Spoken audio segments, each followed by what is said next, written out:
इस संसार में जब से हम आते तभी पैदा होने के साथ ही एक तरह की प्रतिस्पर्धा शुरू हो जाती है।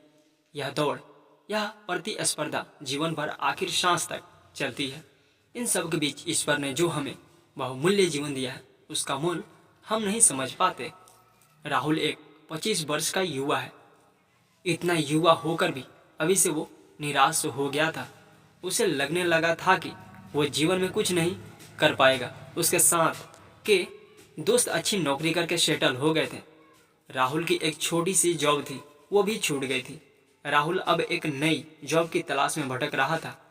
हमेशा वो निराशा में मन ही मन ईश्वर से शिकायत करता, कहता उसने किसी का बुरा नहीं किया, ना ही चाहा, फिर भी उसके साथ यह हुआ। वो परेशान है, भटक रहा है जॉब के लिए। वो लोकल बस में सफ़र करता था। चेहरे पर निराशा ही रहती थी, ना अच्छे से किसी से बात करता। यूं तो बस में कई लोग जाते थे, लेकिन एक विशेष इंसान उस बस में रहता था जो सभी का ध्यान अपनी ओर आकर्षित करता था। वो युवक लगभग 35 की उम्र का था। वो व्यक्ति रोज विंडो सीट पर बैठता था और अगर इससे विंडो सीट नहीं मिलती तो वो जो भी विंडो पर बैठा रहता उससे रिक्वेस्ट करता कि उसे विंडो पर बैठना है। व्यक्ति बड़ा अजीब था। रंग बिरंगे कपड़े पहनता था, हाथ में 7 कलर के बैंड पहने था।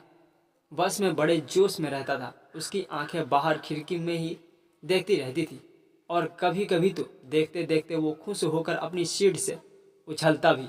बस में कोई उससे खुश होता तो किसी को परेशानी भी होती, लेकिन उसे कोई फर्क नहीं पड़ता। वो हमेशा खुश रहता।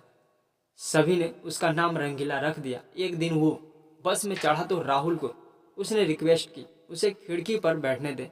राहुल उसे इतने दिनों से देख रहा था, इसलिए वो उसकी आदत जानता था कि वो हमेशा किसी न किसी से रिक्वेस्ट करता है। राहुल 2 मीटर पर बैठा। राहुल ने उसे विंडो सीट दे दी और खुद उसके पास वाली सीट पर बैठ गया। राहुल उसकी एनर्जी से प्रभावित होने लगा।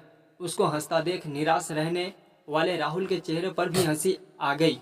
उसकी अजीब हरकतें, अपने आप में ही कुछ बोलते रहना, यह राहुल को अच्छा लगा। उसके इस तरह के स्वभाव के कारण राहुल का उससे बात करने का मन किया। राहुल ने उसको पूछ लिया, तुम क्या करते हो? वो बोला, अभी मैं कुछ नहीं करता। राहुल को थोड़ा अजीब लगा। राहुल ने बोला, क्या मतलब कुछ नहीं करते, कुछ काम नहीं करते? वो बोला, नहीं, अभी मैं काम नहीं कर रहा हूँ। राहुल बोला, तो फिर शायद तुम अमीर घराने से होगे। वो बोला, अरे नहीं भाई, हमारे पास कोई दौलत नहीं है। जो भी था वो भी सब चला गया। राहुल को उसकी बातों पर भरोसा नहीं हुआ।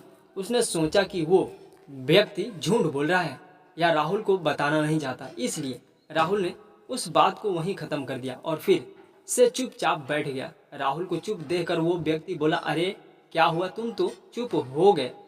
मैं तो तुम्हें अक्सर देखता हूँ, तुम हमेशा निराशा रहते हो, हंसते ही नहीं हो। क्या हुआ, कुछ बताओगे? राहुल ने थोड़ा तंज मारते हुए बोला कि भाई, हंसने के लिए भी पैसा चाहिए। हम कोई आपकी तरह थोड़ी हैं। हंसने की, खुश होने की कोई वजह तो हो। हमारी किस्मत में यही लिखा है। हमारा साथ तो भगवान भी नहीं देता। वो व्यक्ति बोला, अच्छा ऐसी बात तो तुम मेरे आज से पक्के दोस्त। मैं तुम्हें अभी 2 करोड़ रुपए दूंगा। राहुल ने उसकी इस बात को हंसी में उड़ाया। वो फिर बोला, सच में दूंगा, लेकिन मेरी एक शर्त है। 2 करोड़ के बदले क्या तुम मुझे अपनी आंखें दोगे? राहुल को यह सुनकर बड़ा बुरा लगा। बोला, क्या बकते हो, पागल हो क्या? वो फिर बोला, अच्छा चलो, 5 करोड़ आप दोगे? राहुल ने कहा कि अब तुमने बकवास की तो मैं यहाँ से चला जाऊँगा। वो व्यक्ति बोला, अरे भाई, बुरा मत मानो, समझो, तुम 5 करोड़ तो क्या, कितने भी पैसों में अपनी आंखें किसी को नहीं दोगे। मतलब तुम्हारी आंखों का कोई मोल नहीं है, यह अनमोल है और ईश्वर ने यह तुम्हें ऐसे ही दी। ना सिर्फ आंखें बल्कि तुम्हारे हर चीज अनमोल है। तो बताओ फिर तुम गरीब कैसे हुए? राहुल अब व्यक्ति की बात को सुनने लगा। उस व्यक्ति ने बोला, सोचो, अगर तुम्हारी आंखें नहीं होती तो तुम कुछ देख नहीं सकते तो क्या करते? राहुल बोला, मैं कैसे भी करके अपनी आंखें मांगता। व्यक्ति बोला, ईश्वर ने तुम्हें सब दिया, उसका धन्यवाद करो। मैं भी तुम्हारी तरह ही सोचता था। फिर आज से 7 साल पहले एक बीमारी की वजह से मेरी आंखें नहीं रही। बस मुझे तब एहसास हुआ कि मेरे पास इतनी अनमोल चीज थी जो उसने दी थी और मैंने उसकी कदर नहीं की। बहुत सालों बाद मुझे अब आंखें मिली ऑपरेशन से। मैं बस यही मांगता था कि मेरी आंखें मुझे मिल जाए, ईश्वर की बनाई यह दुनिया में फिर मैं देख सकूं। सिर्फ काला नहीं, सारे रंग में देख सकूं। मेरे घर वालों ने जो भी किया सिर्फ इसलिए ही किया, और जब मैं देख पा रहा हूं तो मुझे ऐसा लग रहा है कि मुझे कुछ भी नहीं चाहिए। तुम्हें उसने सब दिया है तो तुम्हें उसकी कदर नहीं है। जो मिला उसकी कदर इंसान नहीं करता है। देखो कितनी खूबसूरत दुनिया है और तुम इसे देख सकते हो। काफी नहीं है और क्या चाहिए। उस व्यक्ति की बातें राहुल के दिल तक चली गई। उसी क्षण उसकी निराशा खत्म हो गई। एक क्षण ही काफी था उसे जगाने के लिए। वो सिर्फ प्रार्थना में ईश्वर का धन्यवाद देने लगा। वो सिर्फ प्रार्थना में ईश्वर का धन्यवाद देने लगा। जिंदगी जीने का नजरिया बदल गया और बिना सोचे सिर्फ कर्म करने लगा। आपको यह कहानी कैसी लगी हमें कमेंट कर जरूर बताएं।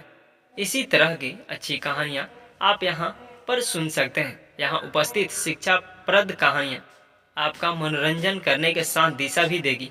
तो बने रहिए हमारे साथ और हमारे प्रयास को सफल बनाएं। यह कहानी पूरी तरह से काल्पनिक है। इसके पात्र, घटनाएं, स्थान, नाम भी काल्पनिक है। इसका किसी के भी जीवन से मेल खाना महज एक संयोग होगा। इस कहानी का उद्देश्य केवल मनोरंजन करना है। कृपया इसे उसी तरह से लिया जाए। पाठक अपने विवेक का इस्तेमाल जरूर करें। थैंक यू दोस्तों, इस वीडियो को पूरा सुनने और देखने के लिए। आपका दिन मंगलमय हो। तो मिलते हैं अगले वीडियो में एक नई कहानी के साथ।